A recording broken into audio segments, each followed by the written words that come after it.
place à la culture. Nicolas Caro, vous étiez timide à l'école ou pas, Nicolas? Non, un peu angoissé à l'école, mais voilà. Bon élève. Mais il prenait la parole facilement, la preuve. Vendredi, donc, avec vous, littérature, c'est roman culte. Un bon vieux Stephen King, vous nous proposez ce matin. Et même sans doute son plus grand roman, Misery, paru en 1987. L'histoire de Paul Sheldon, un écrivain à succès. Il a notamment publié une série de romans à l'eau de rose dont l'héroïne s'appelle Misery Chastain.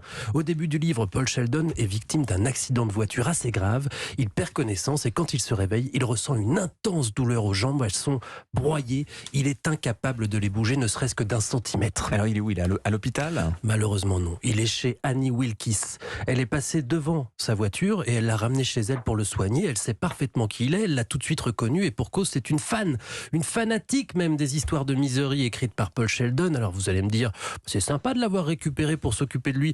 Oui, sauf qu'Annie est une terrible psychopathe. Elle tombe sur un manuscrit dans ses affaires et ça la met très très en colère. D'abord parce que Paul utilise un langage grossier, mais surtout elle découvre que l'écrivain a osé tuer Misery dans le dernier volume de la série à paraître et elle devient folle furieuse. Et pourquoi l'écrivain a-t-il tué son héroïne? Parce qu'il en avait marre et parce qu'il trouvait ses propres romans vraiment médiocres. Mais pour Annie Wilkes, il n'existe aucune justification valable. Elle lui ordonne d'écrire now un nouveau livre, de trouver un moyen de ressusciter Misery. Et alors qu'est-ce qui se passe s'il refuse? S'il refuse, mais vous êtes fou.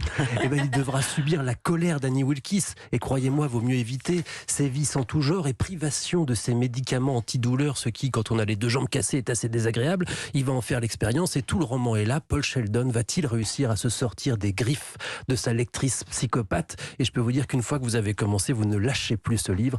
Par ailleurs, c'est un roman sur l'addiction. Stephen King lui-même a connu ce problème-là avec l'alcool notamment. Et à la fin, il s'en sort, Paul Sheldon? Je ne vous dirai rien sous la torture, mais je suis sûr que vous l'avez déjà lu.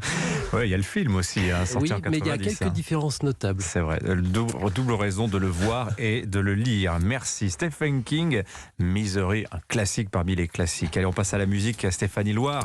Pour ouvrir la saison, vos recommandations de cette rentrée, les gros tubes du moment. Oui, pour ouvrir le bal, pas de heavy metal, pas de jazz manouche, ni d'afro rock, mais des gros tubes, Dimitri.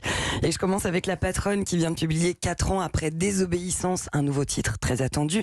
C'est Mylène Farmer qui est de retour avec À tout jamais, prélude d'un album à paraître en fin d'année. C'est une chanson de rupture pour tous les cœurs brisés que nous avons été ou que nous sommes. Composée et réalisée par l'artiste français Woodkid.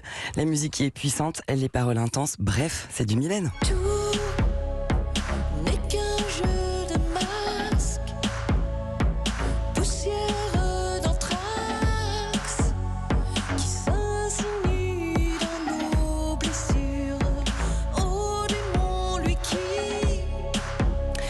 Je suis sûr que Nicolas Caro, c'est le genre à faire des chorégraphies sur Mylène Farmer chez lui. Pas tout à fait. Elle est dans Imaginez ce que vous voulez. Elle est dans le coup, Mylène Farmer, là, sur ce coup-là, d'après vous? Elle est dans le coup. Elle fait du Mylène. Je trouve qu'elle n'a pas pris de risque. Elle nous sert du Mylène tel qu'on l'imagine, tel qu'on l'attend. Sachez qu'en 2023, Mylène Farmer, elle va repartir sur les routes avec sa tournée Nevermore. Elle va se produire dans 9 villes de France. Voilà, un autre tube de cette rentrée, c'est un duo de stars de la pop. Et c'est Britney Spears qui réapparaît sur le devant de la scène musicale en duo avec Elton John, du lourd.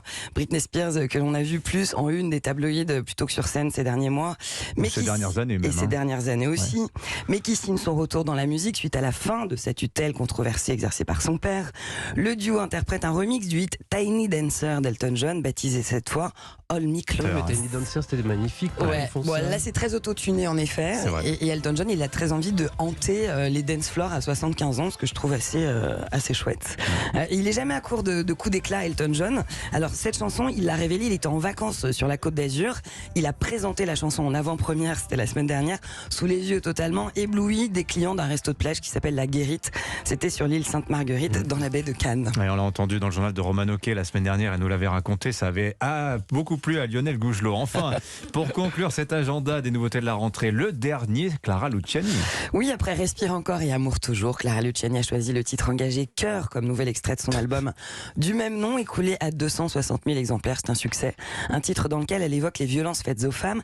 Elle publie d'ailleurs un 45 tours spécial dont les recettes seront reversées à l'association La Maison des Femmes.